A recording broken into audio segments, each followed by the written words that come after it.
Hyderabad central university students పోరు చేసుడు చూస్తుంటే మా భూములు మాకేనని మర్లబడ్డగానమా తిరుగబడ్డరాగమా పోరు తెలంగాణ మా కోట్లాది ప్రాణమా బలె బలె బలె బలె బలె బలె హా అని పాడిన యుద్ధ నౌక గద్దరన్న పాట యాదికొస్తున్నది. అప్పట్లో ప్రత్యేక రాష్ట్రం కోసం పోరాటం చేసినట్టే ఇప్పుడు కూడా హెచ్సియు భూముల కోసము పోరాటం ఎట్లా చేస్తుర్రో చూడుర్రి.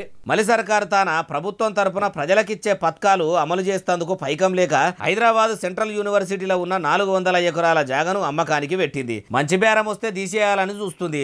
యూనివర్సిటీ కోసం కాపాడుతున్న భూమిని సర్కారు ఎట్లా అమ్ముకుంటది? మా యూనివర్సిటీ భూములు మాకే ఉండాలని మస్తు దినాల సంధి వర్సిటీ పిల్లలు మొత్తం ధర్నాలు రాస్తారోకోలు చేస్తుర్రు. అయినా సర్కారు వాళ్ళందరినీ అరెస్టులు చేపించుకుంటా జేసీబీలు పెట్టి భూమిని మొత్తం సాగు చేసే పని పెట్టుకున్నది. రాత్రి పగలు తేడా లేకుండా పోలీసుల బందోబస్తు నడమ ఇట్లా జేసీబీలు పెట్టి అర్ధరాత్రి కూడా సాగు చేసే పనులు చేస్తుంది. అటు అరెస్ట్ అయిన యూనివర్సిటీ విద్యార్థులను మాజీ మంత్రి శ్రీనివాస్ గౌడ్ సారు, ఎమ్మెల్సీ దాసో శ్రావణ్ కుమార్ సారు పోయి ఇడిపించిర్రట.